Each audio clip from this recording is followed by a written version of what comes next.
Une femme, par exemple, fait sa toilette le matin ou le soir, et puis, quelques 4 ou 5 heures après, elle ressent encore qu'il y a des odeurs qui sortent de la partie vaginale, ce qu'on appelle des odeurs malodorantes. Et ces femmes ne vont pas passer toute la journée à se laver. Dans notre approche de ces désagréments, il faut plutôt proposer une alimentation, je dirais, qui est propre. Une alimentation propre, ce sont des fruits. Une alimentation propre, il faut manger des fruits au petit déjeuner. Il faut manger suffisamment de fruits. Et ces fruits doivent être variés. Hein? Les oranges, surtout juteux, les oranges, les pommes, les papayes, les mangues, les raisins, les pastèques, les melons, les ananas, les corosols, où il y a beaucoup de jus. Donc il y a beaucoup de vitamines et de sels minéraux pour entrer dans les couloirs métaboliques et pour nettoyer le corps. À midi, il faut proposer 2 sortes de légumes. Des légumes crus en jus ou bien des légumes crus hachés avec des assaisonnements comme de l'huile d'olive, de l'huile de tournesol, de l'huile de colza, ne serait-ce qu'une grosse cuillère de chaque, avant même de commencer à manger un aliment cuit. Et si ces femmes boivent un verre de jus de légumes composé quoi?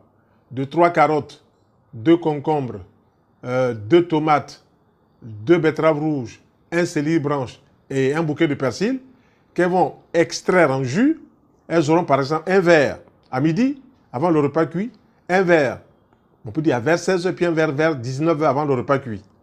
Cela va amener quoi? Cela va amener des vitamines, des nutriments pour nettoyer, pour équilibrer, pour apporter à la personne qui mange cela des bienfaits, hélas, qui échappent à beaucoup de femmes. Donc, il faut que ces femmes-là se mettent dans la tête que si elles veulent avoir des odeurs, surtout vaginales, de bonne qualité, il faut qu'en amont, c'est-à-dire c'est qu'elles commencent à manger, ne soient pas trop putréfiées, ne soient pas trop pourries. Vous avez des gens, hommes comme femmes, qui mangent des aliments qui sont au départ pourris. J'ai vu quelquefois dans certains quartiers à Abidjan, en Côte d'Ivoire, où des gens vont acheter de la viande qui est complètement pourrie, soit disant qu'elle serait bonne. Ça, il n'y a pas quelqu'un qui peut me convaincre qu'une viande qui est pourrie, lorsqu'elle rentre dans le corps, elle va faire beaucoup de bien. Elle va faire plus de dégâts. Donc, pour que ces odeurs corporelles disparaissent, ou surtout vaginales d'abord, il faut que ces femmes-là boivent au moins 2 litres d'eau par jour à raison de 1 verre toutes les 2 heures par exemple. Et puis que ces femmes-là mettent un peu, juste quelques gouttes de citron dans ces verres d'eau en dehors des repas.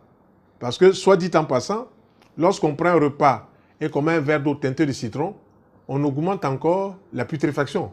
Parce que le citron ne fait pas bon ménage avec la viande. Le citron ne fait pas bon ménage avec le poisson. Le citron ne fait pas bon ménage avec le riz, ce qu'on appelle les fermentoputrescences. Donc, pour éviter cela, ces verres d'eau teintés de citron doivent être bu en dehors des repas, 2 heures avant, 4 heures après. Donc, placez 3, 4, 5 verres, si vous voulez, d'eau teintée de citron, mais en dehors des repas. Deuxièmement, ces femmes-là devraient prendre des jus de légumes, des carottes, des concombres, des tomates, du persil, du céleri branche en jus et les boire pendant les repas.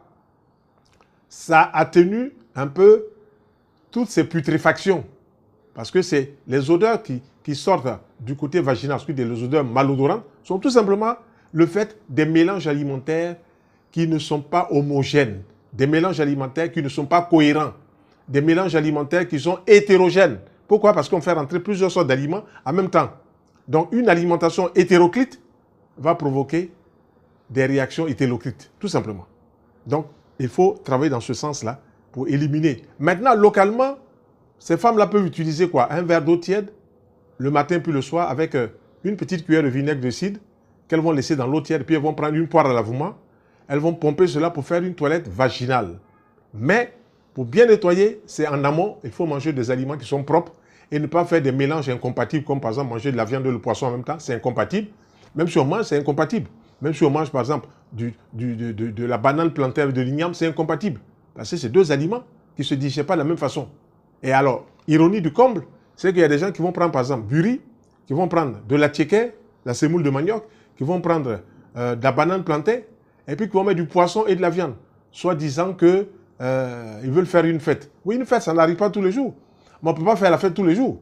Voilà, il faut bien comprendre cela. Donc, retenez bien que pour nettoyer, pour qu'il n'y ait pas d'odeur vaginale chez les femmes, ou du moins celles qui éliminent par le vagin, parce que, attention, toutes les femmes mangent, mais toutes les femmes n'éliminent pas par le vagin. Toutes les femmes, elles ne sont pas toutes vaginales. Il y en a qui éliminent par le vagin, il y en a qui éliminent par la partie anale, il y en a qui éliminent par la peau. En effet, lorsqu'on prend l'homme et la femme, vous rencontrez des gens qui ont des odeurs fortes au niveau de la peau, des odeurs corporelles, c'est lié aussi au fait que la peau est un organe éliminateur. La peau élimine, donc un organe émonctoriel ou éliminateur.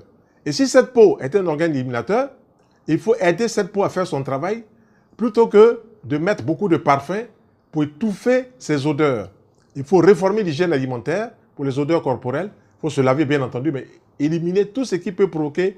Par exemple, la personne prend du lait et du café. Ça provoque des malodeurs vaginales chez certaines femmes et ça provoque aussi des malodeurs corporelles chez d'autres personnes. Donc, il faut éviter des mélanges café au lait de vache. Il faut les séparer. Et puis, chaque fois qu'on va prendre un aliment, il faut toujours glisser à midi et le soir, il faut glisser des légumes, des carottes, des oignons, de l'huile d'olive. Il faut mettre des choses bien pour que ça sente bon. Voilà. L'alimentation doit être pour nous comme un embaumement vivant. Quand on mange, on doit être embaumé pendant le temps où les aliments partent de la bouche à l'anus. Mais si on mange et puis on a des rots, si on mange et puis on a des régurgitations, ça remonte vers la bouche, il y a un problème. Parce que les mélanges alimentaires qu'on a fait ne sont pas bons. Voilà. La biochimie digestive est claire. Tu prends un œuf, tu mets avec de la viande, ça putréfie.